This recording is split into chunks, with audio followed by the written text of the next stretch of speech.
Assalamualaikum warahmatullahi wabarakatuh.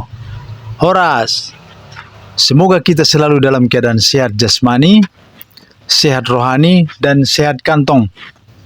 Sehat jasmani pun kalau tidak sehat kantong akhirnya sakit juga itu. Terima kasih sahabat-sahabat telah berkunjung ke channel Batak Muslim. Kristen adalah agama misi. Agama yang menyebarkan agama mereka ke siapa saja yang bisa diajak untuk bergabung dengan mereka. Ada perintahnya dalam perjanjian baru. Di Matius 28 ayat 19. Shalom, sebelum Yesus naik ke sorga, dia memberikan amanat agung dalam Matius 28 ayat 19 yang berkata, "Pergilah, jadikanlah semua bangsa muridku, baptislah mereka dan ajarlah mereka." Namun sampai hari ini masih banyak orang yang belum mendengar Injil Yesus, karenanya kita harus lebih giat lagi bersaksi. Ada janji Tuhan dalam Matius 24 ayat 14 bahwa Injil Kerajaan akan diberitakan menjadi kesaksian bagi semua bangsa, baru setelah itu tiba kesudahannya. Artinya, pada akhir zaman akan terjadi lawatan Allah di seluruh dunia dan banyak orang percaya kepada Injil.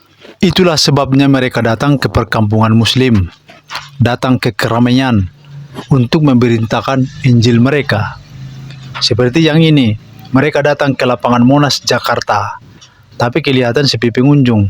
Tidak apa-apa, yang penting Injil diberitakan. Now is the time for repentance, my friends. Sekaranglah waktunya untuk bertobat, teman-temanku. The world says peace, peace, but there is no peace, saith God.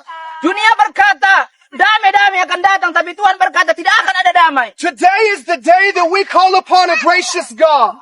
Sekaranglah saatnya kita memanggil nama Tuhan yang benar. And if you draw near to Him, He will draw near to you. Jika kita datang padanya, maka dia akan datang pada kita. There is little time left, my friends. Tinggal sedikit waktu lagi, teman-teman. Get on the ark of Christ. Mari datang pada Kristus. Call upon the name of the Lord and you shall be saved. Panggil namanya, maka kita akan diselamatkan. Repent, for the kingdom of God has come near to you. Mari kita bertobat karena kerajaan Tuhan sudah dekat. Choose this day who you will serve, citizens of the world. Pilihlah sekarang siapa yang ingin kita sembah, hai teman-temanku. Ada yang langsung mendatangi muslimah, mengajak dialog untuk menawarkan keselamatan Kristen. Jualan mereka memang itu. Hanya di dalam Yesus ada keselamatan. Di luar Yesus tidak ada keselamatan. Wouldn't you want to know that your salvation is free and Jesus is the only one that gives you full salvation? You don't have to earn it. It's not by your works. You don't have to pray 5 times a day. You don't have to visit. I pray because I worship God. I pray too. You all aren't exactly sure how y'all get into heaven, so you can do your good works and everything, but at the end of the day, you'll never know. Yeah. But with Christianity, we're not saved by works. We're saved by grace. By grace, we don't have to earn it. It's a gift, a free gift from God. With you all, I know that you have to do like the 5 pillars or praying and Yeah, we have to work for it. At the end of the day, the reason why we don't know, it's because God is the most forgiving, is why we don't know where we're going to end up. So with Muhammad, you guys say that he's the last and final prophet. It confuses me because in the Bible, Jesus says that I am the first and the last. And he also said when he died on the cross that it is finished. Why do you feel like God had to send another person? There's just a lot of things about the Bible that haven't changed that we just don't believe in anymore. Jesus says that I am the way, the truth, and the life, and no one comes to the Father except through me. So the Bible is clear that the only way that we can get to God is through Jesus. So by having another man say that he's another way, I feel like it is kind of misleading because Jesus said I and the Father are one. Yeah. Well, I believe that Jesus is Lord, and I think that maybe you should look into it. Yeah. But just there's safety in Jesus, and there's full salvation and security through Him. So I love Jesus. I really do. I'm glad. I'm excited to meet Him in the afterlife. Thank you. All right, thank you. Ada yang mendatangi rumah umat muslim yang lagi sakit, yang lagi kesulitan ekonomi. Itu lahan yang subur untuk menyemai benih.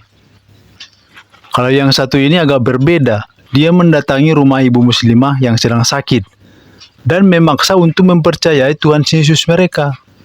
Akhirnya misionaris abal-abal ini diusir oleh putri yang sedang sakit itu.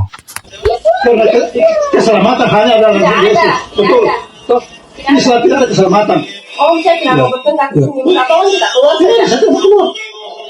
Apa maksudnya di sini?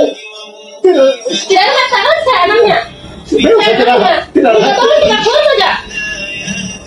Saya minta dengan sopan ini om kita keluar saja. Marcel, bawa keluar. Ini Tuhan Yesus. Bawa keluar. Hanya Tuhan Yesus yang menyelamatkan. Tidak. Tidak ada jalan lain. Sana. Tuhan Yesus bilang, aku lah jalan kebenaran dan hidup. Tidak ada seorang pun, tidak ada seorang pun sampai ke surga. Kita mau saya minta tolong keluar dengan baik-baik atau saya usir. Keluar. Ada misionaris yang berkedok penyembuhan.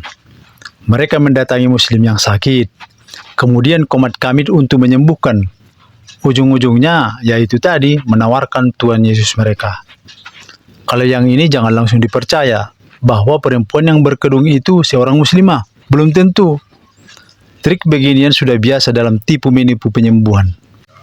Perempuan yang berkedung itu bisa jadi tim mereka juga. Seorang muslim harus menolak ajakan mereka. Kenapa kita umat Islam harus menolak ajakan mereka? Ajakan keselamatan mereka? Kenapa? Seorang mualaf perempuan memaparkan dengan jelas dan terperinci, seorang muslim harus menolak ajakan mereka. These are the reasons why I couldn't accept Christianity and why I chose Islam. Christians worship Jesus, but claim Trinity. Many forget God the Father. Even Jesus said, the Father is greater than I, and that contradiction I couldn't accept. The first Bible was written many years after Jesus and not even in the same language he spoke. Over time, translations changed and today we have many versions. Which one is truly God's word? Mother Mary was covering her hair, and even Bible encourages women to wail to cover their hair when they worship. But today, modern Christians ignore it, and some even mocking Muslim women for wailing. This feels like disrespect to their own tradition. I saw Christians speaking what fits them, Old or New Testament. If it suits them, they follow it. If not, they cancel it. It feels inconsistent, like bending the God's rules so I can feel better. Christian says, only through Jesus, not God the Father. But before Jesus, people worship God directly. And that's what Muslims do. We worship God directly. How can we worshiping God wrong? They're saying Jesus died for our sins. Yet babies are still baptized to cleanse the original sin. If he died for it, why we still carry it? Islam says every soul is born pure. Why would the most merciful God need sacrifice to forgive? In Islam, I ask for forgiveness God directly. And he forgives if he will. And that feels the merciful to me. I also never understood the praying to the cross. Often Jesus hanging on it. Honestly, if my father was killed with hammer, I would not carry hammer on my neck to show respect to him. I searched for the truth, even in Christianity. I asked questions, but instead of guidance and answers, I often receive only attacks to our Prophet and to Islam. It feels like attack as defense and not real guidance. These are my reasons not to attack anyone. I respect every Christian who really searching for God with love, with respect. But Islam gave me peace and answers I couldn't find elsewhere. That's why I chose Islam. Sekian dulu. Terima kasih telah berkunjung. Sampai ketemu di topik berikutnya. Assalamualaikum warahmatullahi wabarakatuh. Horas.